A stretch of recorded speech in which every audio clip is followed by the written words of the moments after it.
Emergency doctors were unable to save the millionaire's wife, who collapsed at the Blue Horizon restaurant in Denver, an upscale place known for its refined cuisine.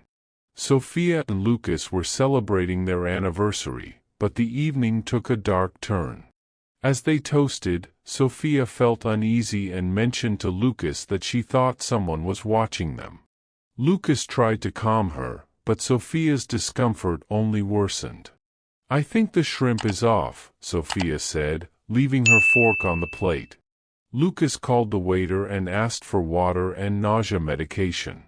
When Sophia felt even worse, the waiter brought a first aid kit with antacids and allergy medicine. Weak, Sophia looked at Lucas with fear and confusion. "What's happening to me?" she murmured. Lucas, panicked, gave her the antacid while the waiter called for an ambulance. "Call an ambulance and manage the crowd," Lucas instructed, trying to stay calm. The restaurant, once a place of celebration, turned into a scene of chaos. Sophia began to convulse, and Lucas, trembling, tried to keep her airway clear. The waiter returned with an epinephrine auto-injector. Lucas administered the medication quickly, but Sophia remained in critical condition. Finally, the ambulance arrived, and Sophia was transported. Lucas, worried, explained to the paramedics that the epinephrine didn't seem to be working and that his wife wasn't allergic to shrimp. He accompanied Sophia in the ambulance, holding her as they rushed to the hospital. The ambulance's siren faded into the night as they sped toward the nearest hospital, with Lucas by Sophia's side, trying to calm his growing anxiety.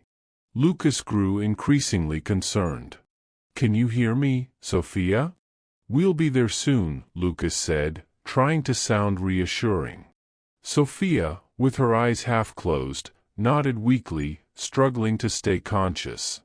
The paramedic next to her adjusted the oxygen and said, "We're doing everything we can. The hospital is ready for her." Lucas looked at him with a mix of gratitude and desperation.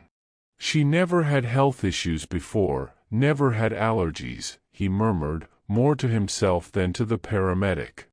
The ambulance took a sharp turn and approached the hospital. Lucas saw everything as a blur, his mind spinning around the cause of Sophia's distress. Upon arrival, the medical team was already waiting in the emergency room. Sophia was quickly transferred to a stretcher and taken inside, while Lucas, with a knot in his stomach, begged the nurses, "Let me go with her."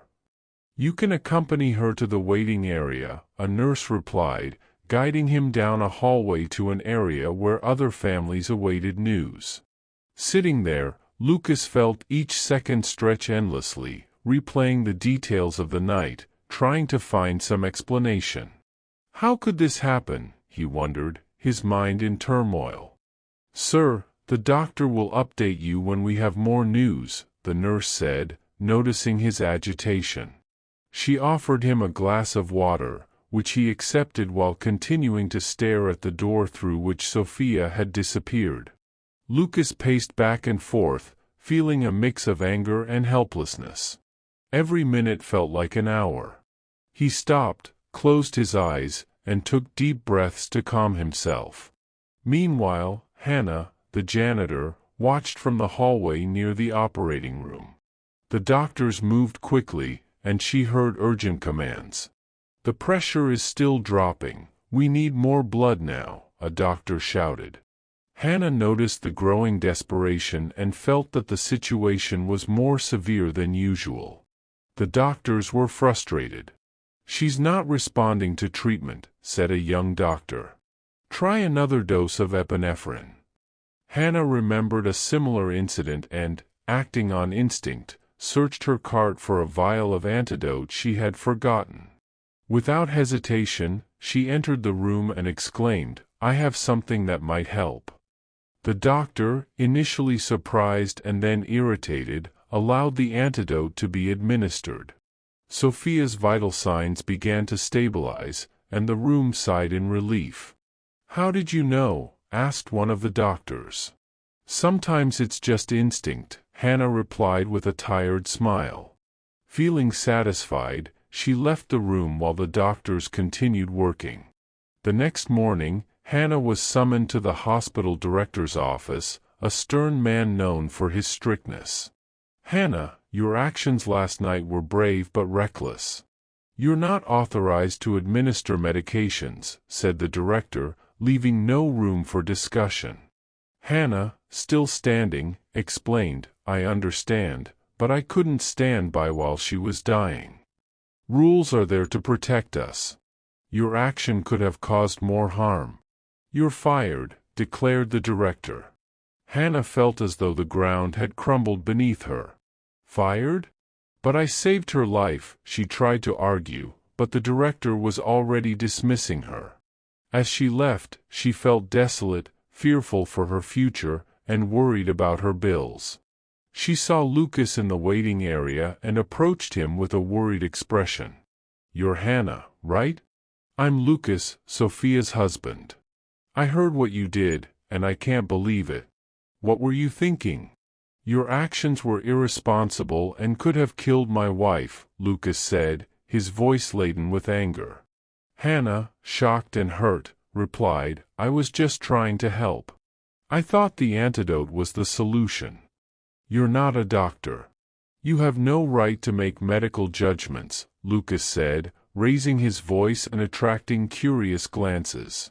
"You could have killed my wife." Lucas's words hit Hannah harder than the firing. With tears in her eyes, she murmured, "I'm sorry." Lucas gave her one last look before leaving Hannah alone with her pain. Despite being fired, Hannah had no regrets. Her instinct and familial knowledge had allowed her to save a life. As she left, a suspicion nagged at her. What if Sophia's collapse had been an attempted murder? Determined to find out, she returned to the hospital, changed into a nurse's uniform, and headed to Sophia's room. "Ma'am, I hope I'm doing the right thing. Help me save this woman," she prayed as she entered the room. She found Sophia weak but stable. "Sophia, I'm Hannah. We don't have time to talk, but I need you to trust me.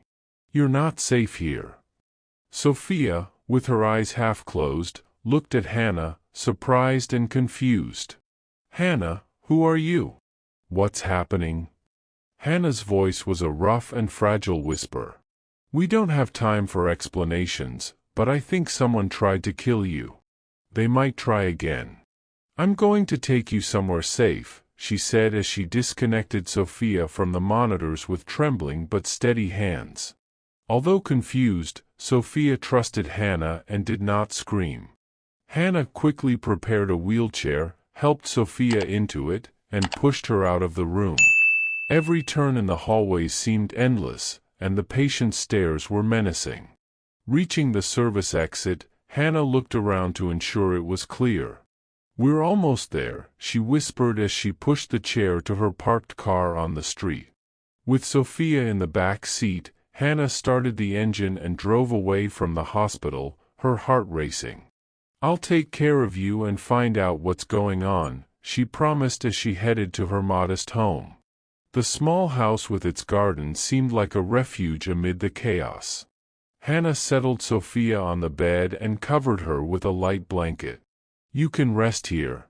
I'll take care of you," she said as Sophia, still weak, looked around with curiosity. "Thank you, Hannah, but why are you doing this? Who are you really?" Sophia asked with a weak but urgent voice. Hannah sat beside her and explained, "I come from a family of healers. When I heard what was happening to you, I knew it was more than a simple allergic reaction. I couldn't stand by. The doctors were losing you, and the director disapproved of my intervention, so he fired me. But I felt it was crucial to bring you here." Sophia showed a mix of admiration and guilt. "You lost your job because of me. I don't know how to thank you." "I chose to help," Hannah replied with a smile meant to reassure. "Now I need to find out who's behind this. I have to stay alert in the coming days." During Sophia's recovery, Hannah cared for her with teas and remedies as Sophia improved day by day. The hospital had reported Sophia's escape, and Hannah knew she had been cautious. One afternoon, while they were having tea, Sophia talked about her life with Lucas. "Lucas must be very worried. He regrets how he spoke to you. We've been together since high school. I think he suspected what happened to me." Hannah listened attentively. Sophia continued, "Sometimes I feel uncomfortable at work. The glances and whispers make me feel like someone wants to bring me down." "Do you think someone at your work might want to harm you?" Hannah asked. Sophia hesitated before responding. "Natalie has always wanted my position. Sometimes I think she would do anything to get it." Hannah reflected on this. "We need to consider all possibilities. We need to be cautious." As Sophia recovered, their conversations grew deeper. One night, while they were preparing dinner, Sophia commented on Natalie. "She's always been competitive. Recently, she seemed even more intense. She offered me champagne to celebrate, which struck me as odd." Hannah, thoughtful, asked, "Did you drink the champagne?" Sophia replied that she did. It seemed like a peace offering. It was strange that she was so kind. The next day, Hannah decided to investigate further. She went to Sophia's company posing as an external HR consultant to conduct a survey. She observed the competitive atmosphere and found Natalie in a meeting. After the meeting, Hannah introduced herself and asked for a moment of her time. Natalie, surprised but cooperative, took her to her office. During the conversation, Natalie spoke about her passion for work and competition, but gave no clear signs of guilt. Hannah left the company with more questions than answers, feeling that Natalie might be hiding something. "Maybe it's not her, or she's very good at hiding it," she thought. Back home, Hannah shared her findings with Sophia. "Natalie is ambitious, but I'm not sure if she's behind all this," said Sophia. Hannah began to consider other possibilities and decided to investigate Lucas. She followed him a day after he left the house, staying discreet with sunglasses and a hat.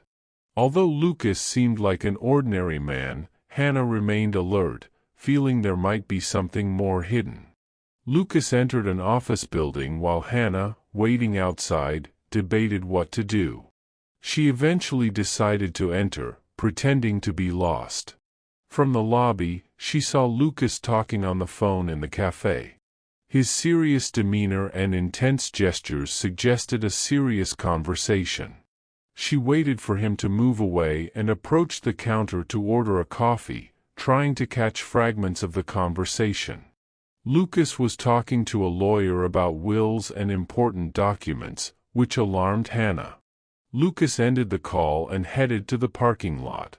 Hannah, determined, followed him and hid while he checked something in his car's trunk.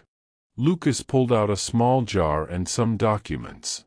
Before she could see more, she hid when she noticed him looking around, feeling watched. When Lucas returned to the office, Hannah carefully checked the trunk using a handkerchief to avoid leaving fingerprints. She found a prescription and a note with Sophia's name. The prescription was for a substance that could be used to poison someone. Confused and worried, she wondered if it was a trap or a real threat. Acting quickly, Hannah contacted the police, showed them the evidence, and explained the situation. The officers responded immediately, and Hannah went back home to tell Sophia what had happened. "We need to go to the police station, Sophia. I found something serious that they need to see, and they'll want to hear from you too," she said. At the police station, the tension was palpable. Sophia, nervous, sat with Hannah as Lucas entered with a defiant attitude. After a brief hesitation, Lucas adopted a cold expression. "Sophia, did you really involve the police? This is an overreaction," he said with sarcasm. Sophia, though trembling, confronted Lucas. They found things in your car that could hurt me. Tell me it's a mistake." Lucas, with a cruel smile, revealed his plan. "Yes, I planned it all. Your money would be my freedom. I never loved you, I just wanted the money." The police intervened and arrested Lucas for attempted murder. As they handcuffed him, he remained arrogant, claiming he would soon be rich with Sophia's money. Devastated, Sophia sought comfort from Hannah. "How didn't I realize who he really was?" she wondered. Hannah reminded her that sometimes it's hard to see the worst in those we love, but she was now safe. Days later, Lucas was convicted, and Sophia decided to confront him in prison. Hannah accompanied her, and Sophia told Lucas she had divorced him and that he would receive nothing from her fortune. She also announced that she would leave a significant portion of her inheritance to Hannah, in gratitude for her support. Lucas, defeated, begged not to stay in prison, but Sophia ignored him. As she left, Sophia thanked Hannah, who, emotional, promised to help her rebuild her life. Driven by their experience, Hannah and Sophia founded a non-governmental organization to support other women in similar situations, transforming their pain into positive change. The NGO Safe Haven focused on supporting victims of domestic violence, providing legal assistance, resources, and support to women in situations like Sophia's. On a sunny day, Hannah and Sophia oversaw the renovation of a house bought with part of Sophia's fortune. It would become a refuge for women and children victims of violence. Sophia asked, "Do you think we can help some women?" And Hannah replied firmly, "I know we will. Every woman we help is a victory." As the renovation progressed, Hannah and Sophia structured the NGO's programs, which included psychological counseling and legal assistance. On the inauguration day, with the house filled with volunteers and local media, they cut the ribbon to open Safe Haven. Sophia gave an emotional speech. "This house is a refuge for those who have felt voiceless. Here, they can heal and rebuild their lives. While we can't change the past, we can influence the future." Hannah spoke about the community. "Safe Haven is not just our work, but everyone who supports our cause. Every act of support contributes to great change." The event attracted many women, some with stories similar to Sophia's, and others eager to support the movement. Safe Haven represented the community around the NGO, showcasing the impact of Hannah and Sophia on many lives. With Safe Haven, they not only rebuilt their lives but offered hope and resources to other women. Years later, Safe Haven had become a movement against domestic violence with conferences and programs nationwide. Lucas remained in prison, a shadow of Sophia's past, who had flourished in unexpected ways. She found true love with Alexander, her new partner, whom she met at a fundraising event. Hannah also found happiness with James, a volunteer who became her husband. Together, they expanded the NGO, advocating for public policies and strengthening their commitment to social justice. During the 10th anniversary celebration of Safe Haven, Sophia and Hannah, surrounded by a supportive community, shared their joy and reflected on their journey. Sophia said, "Safe Haven is a testament to the fact that together we are unstoppable." Hannah added, "Your stories and victories are what drive us." James and Alexander also celebrated the achievements, with James leading initiatives that involved men in the conversation about domestic violence. The lighting ceremony symbolized the lives touched by Safe Haven, and Sophia and Hannah, under the starry sky, shared a moment of deep connection and a silent promise to continue fighting for a better world. If you enjoyed this story, like the video and subscribe to our channel. Your support motivates us to keep bringing exciting stories. Don't miss the next narrative. Click the links on screen for more entertainment and valuable stories.